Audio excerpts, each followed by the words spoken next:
So, today I want to talk about the biggest problem in contemporary culture. We don't have a metaphysics, or we don't have one that satisfies people. The problem is essentially, as I often argue, in the limits of liberalism. We ostensibly do have a global, multicultural, spiritual metaphysics. It's often pejoratively called the New Age. Nobody wants to be New Age anymore. It's considered kind of silly. And anyone looking for spirituality that wants to be taken more seriously ends up becoming a traditionalist, because the traditions at least have some kind of serious depth to them, whereas the New Age, the postmodern spiritual culture of many different philosophies and religions and spiritualities all mixing together, seems like a consumerist, shallow substitute for truly deep spiritual tradition.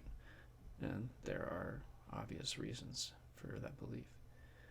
But the problem is, we need these other cultures to really round out the problems in any one tradition, and most of the traditions aren't really up to the task of addressing the concerns of the postmodern contemporary world. Another problem with the New Age is that when it does try to build a kind of deep integration of these different traditions, it tends to rely on what's often called perennial philosophy, the idea that there's a mystical core to all these traditions, but the different religions are just surface or exoteric manifestations of the esoteric core, which is all the same. And this tends to cheapen the differences. It tends to reduce the differences and cheapen the spiritual essence of the individual culture. And so this is not an acceptable option to many people.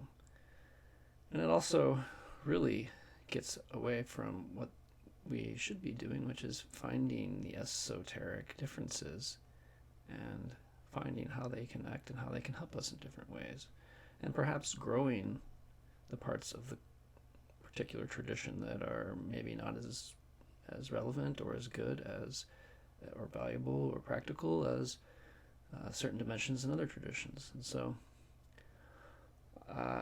I think everyone, for instance, should practice Chinese yoga. You really have to know what cultures are good at, and the Chinese are good with the body. The Indians, they're hatha yoga, because yoga isn't just about the body, but it tends to be in the West because we've associated the term yoga with hatha yoga and body practices. But those practices are all well and good, but they tend to not be as sophisticated or as well-rounded as the Chinese system. I particularly love what's called Nei Gong, which is a broader process than just any particular Qigong practice, for instance. It's a whole philosophy and a science, basically, of body transformation, and it dovetails with everything else in their culture and in the Daoist part of the culture. Anyway, but there are limits to the Chinese approach as well. The Daoists had to kind of combine with the Buddhists, and they all had to kind of combine with Confucianism in Chinese culture, because there's not a lot of social philosophy there. There's not the Buddhists are better with the mind, the Taoists with all the deep aspects of the body, not just in some narrow physiological sense. I mean, the body for them contains everything, and nature is a reflection of everything. So there's a lot going on in their bodily practices, and one can follow just the Taoist path and probably be better off than most paths, but it tends to be a more solitary, mystical path. And so Buddhism added more of a psychological and social aspect that also needed Confucianism to really round it out as a kind of metaphysics for their society. And the West really excels in this dimension. I don't think in this day and age we want to embrace Confucianism. We can see where that's led, and But I guess we could also see where Western philosophy is led with, you know, a lot of conservatives blame it for socialism, and so one could say it's a similar kind of conformist philosophy that really undermines the very anarchic Daoist tradition, and just as socialism tends to undermine what people believe is the very individualistic tradition of Western modern liberalism.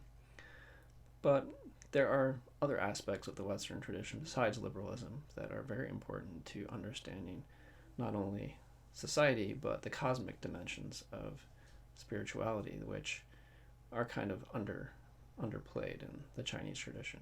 The Buddhists more so. The Buddhists definitely, especially in their tantric Tibetan tradition, are very interested in the cosmic dimension of things. And what's called theosophy in the West claims to even derive from Tibetan Buddhist secret texts. So there's an overlap there. But the Western mystical traditions have a lot going on in terms of soul development, and I would argue that the postmodern versions, as exemplified in the Seth books and Carlos Castaneda, and now with ufology in the West, it's evolving in a way that other traditions are not. On the other hand, the West really overemphasizes the mind and the soul and cosmic dimensions of things, and so a lot of people in the New Age and in Western esoteric circles tend to get too caught up in the otherworldly, spiritual, cosmic side of things, and they tend to have an underdeveloped sense of their own bodily awareness, consciousness rooted in the discipline that is needed for true grounded spirituality. A lot of New Age people tend to be really ungrounded, as a lot of people would probably agree with. So to actually build a multicultural New Age, whatever you want to call it, a rounded integral practice, I think it's good to take the best from traditions that have unique things to offer.